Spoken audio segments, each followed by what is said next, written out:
हर देश की एक नींव होती है, एक पहला नियम। भारत के लिए ये नियम लिखा है उसके संविधान के पहले अनुच्छेद में। यही वो अनुच्छेद है जो तय करता है कि भारत आखिर है क्या। तो आइए भारत के इसी बुनियाद को समझने के लिए इस पहले और सबसे जरूरी अनुच्छेद को करीब से जानते हैं। आज की चर्चा में हम 4 खास हिस्सों पर बात करेंगे। सबसे पहले अनुच्छेद 1 असल में कहता क्या है, फिर समझेंगे कि यूनियन और फेडरेशन में वो क्या फर्क है जो इतना मायने रखता है। इसके बाद हम जानेंगे कि भारत की संसद के पास राज्यों की सीमाओं को बदलने की शक्ति कैसे है, और आखिर में हम उस कहानी को देखेंगे कि आज का भारत नक्शे पर कैसे बना। तो चलिए, हमारी कहानी शुरू होती है सीधे संविधान के पन्नों से। ये जो पन्ना हम देख रहे हैं, ये भारतीय संविधान के भाग 1 का है। यहीं पर इन्हीं शब्दों में लिखी है भारत की आधिकारिक पहचान, वो नींव जिस पर पूरा देश खड़ा है। और ये है वो जादुई लाइन। अनुच्छेद 1 कहता है इंडिया यानी भारत राज्यों का एक संघ होगा। अब यहाँ 2 बातें बहुत जरूरी हैं। एक, देश के दोनों नाम इंडिया और भारत दोनों को मान्यता दी गई है, और दूसरा, उससे भी ज्यादा जरूरी शब्द है राज्यों का संघ यानी यूनियन ऑफ स्टेट्स।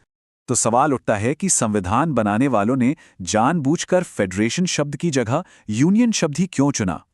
यकीन मानिए, इस एक शब्द का चुनाव बहुत सोचा समझा था, और इसका मतलब बहुत गहरा है। आखिर इन दोनों में ऐसा क्या फर्क है जो भारत की पूरी बनावट ही बदल देता है। सुनने में तो ये दोनों शब्द काफी मिलते जुलते लगते हैं, है ना? पर असल में इनमें जमीन आसमान का अंतर है। इस फर्क को समझने से पहले एक तीसरी चीज को देख लेते हैं, कन्फेडरल सिस्टम या परिसंघ। ये तो बस राज्यों का एक ढीला ढाला गठबंधन है। मतलब जब तक साथ हैं ठीक है, जब मर्जी हुई अलग हो गए। ये किसी भी देश का सबसे कमजोर रूप होता है, जो ताश के पत्तों की तरह बिखर सकता है। अब आते हैं असली मुद्दे पर।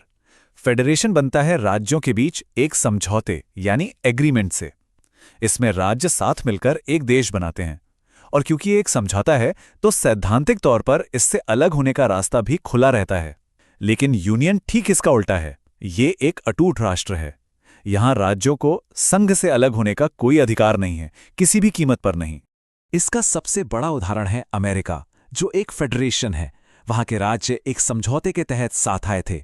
वहीं भारत एक यूनियन है, एक ऐसा संघ जिसे तोड़ा नहीं जा सकता। हमारे संविधान निर्माता 1947 का बंटवारा देख चुके थे, और वो भविष्य में देश का कोई और बंटवारा नहीं चाहते थे। यूनियन होने का मतलब सिर्फ इतना नहीं कि राज्य अलग नहीं हो सकते। इसका एक और बहुत बड़ा नतीजा है जो केंद्र सरकार को एक असाधारण शक्ति देता है। इसी को कहते हैं विनाशी राज्यों का अविनाशी संघ। सुनने में थोड़ा भारी लगता है, पर इसका मतलब बहुत सीधा है।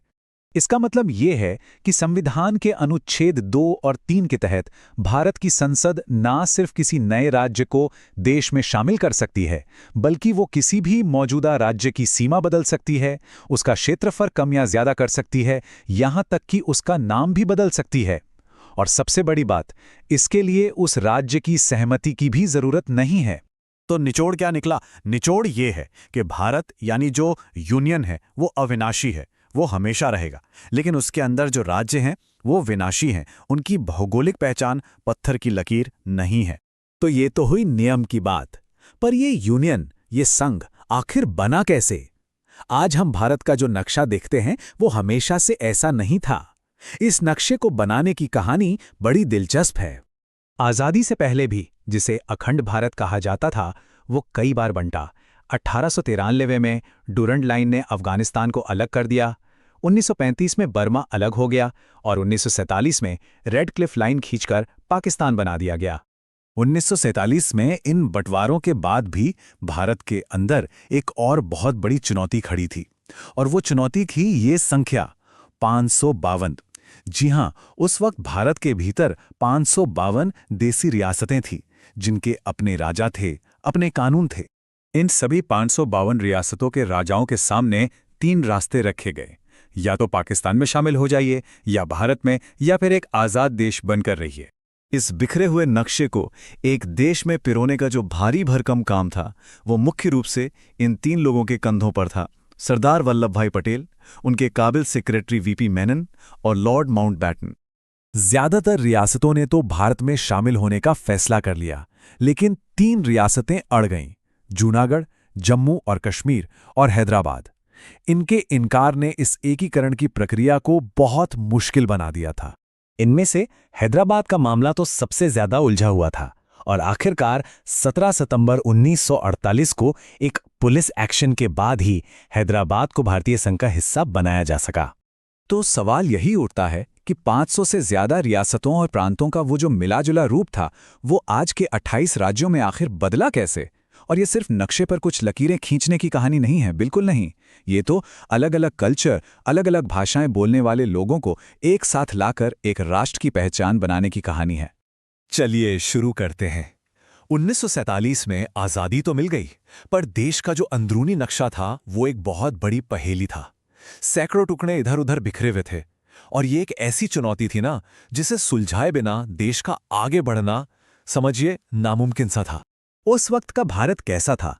एक राष्ट्र, लेकिन 4 तरह के राज्य। भाग ए में थे 9 पुराने ब्रिटिश प्रांत, भाग बी में थीं 9 पुरानी रियासतें, भाग सी में थे 10 चीफ कमिश्नर के प्रांत और भाग डी में सिर्फ एक इलाका था, अंडमान और निकोबार। अब सोचिए, ये सिस्टम कितना कंफ्यूजिंग रहा होगा। मतलब एक जगह से दूसरी जगह जाने के नियम तक अलग-अलग। जाहिर है, एडमिनिस्ट्रेशन के लिए ये एक बहुत बड़ी सिरदर्दी थी और यहीं से एक नए आसान नक्शे की जरूरत महसूस होने लगी। तो अब शुरू हुई महान भाषाई बहस। सबसे बड़ा सवाल यह था कि राज्यों को बांटा तो जाए, पर किस आधार पर?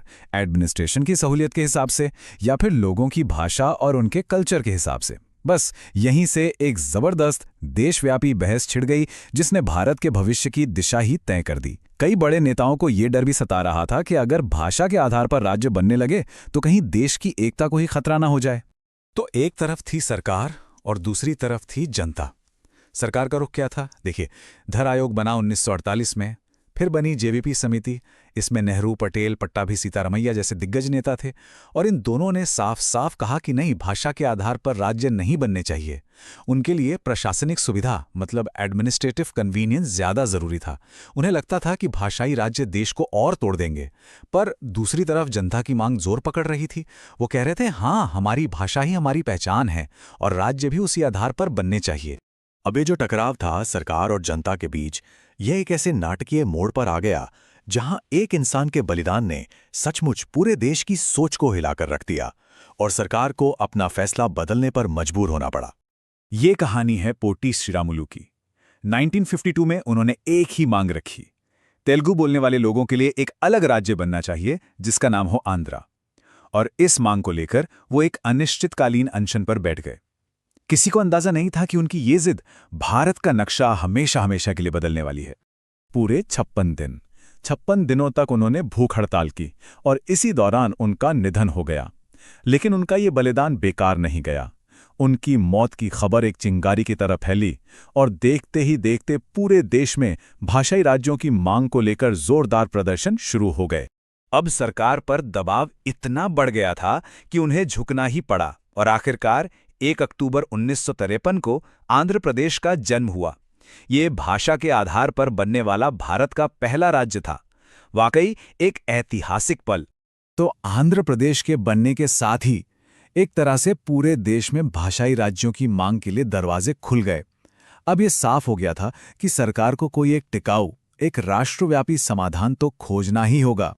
और ये समाधान आया फजल अली आयोग के रूप में।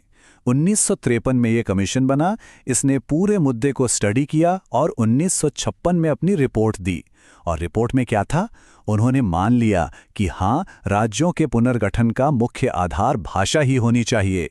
बस इसी रिपोर्ट के आधार पर वो ऐतिहासिक कानून पास हुआ, स्टेट्स रीऑर्गेनाइजेशन एक्ट 1956। और इस एक कानून ने क्या किया? उसने वो जो पुराना कंफ्यूजिंग ABCD वाला सिस्टम था ना, उसे हमेशा के लिए खत्म कर दिया और उसकी जगह बनाए गए 14 नए लॉजिकल राज्य। ये भारत को एक करने की दिशा में एक बहुत बड़ा, एक डिसाइसिव कदम था। इतना ही नहीं, इन 14 राज्यों के साथ साथ 6 नई यूनियन टेरिटरीज यानी केंद्र शासित प्रदेश भी बनाए गए। अब जाकर भारत का एडमिनिस्ट्रेटिव मैप थोड़ा साफ और सरल दिखने लगा था। पर रुकिए, कहानी यहां खत्म नहीं होती।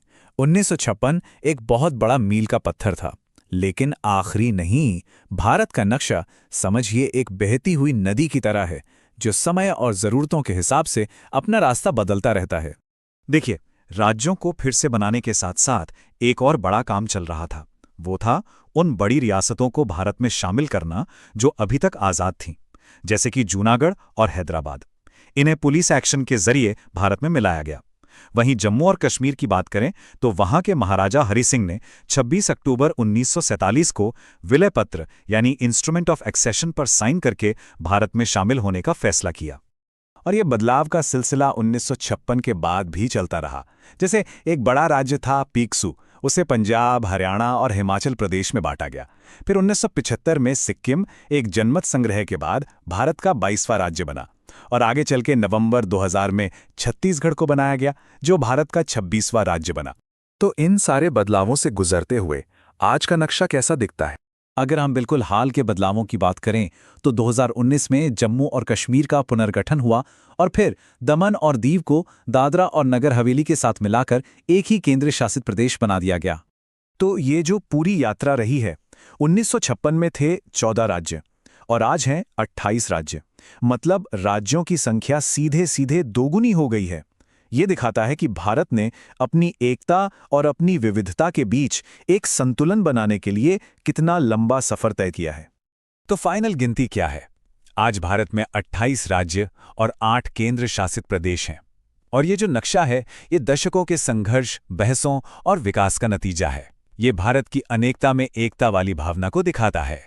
तो हमने देखा कि भारत का नक्शा 75 सालों से लगातार बदल रहा है, विकसित हो रहा है। ये कोई पत्थर की लकीर नहीं है, ये लोगों की उम्मीदों और समय की जरूरतों के साथ बदलता है। तो ये सोचना काफी दिलचस्प है कि अगले 75 सालों में ये नक्शा कैसा दिख सकता है।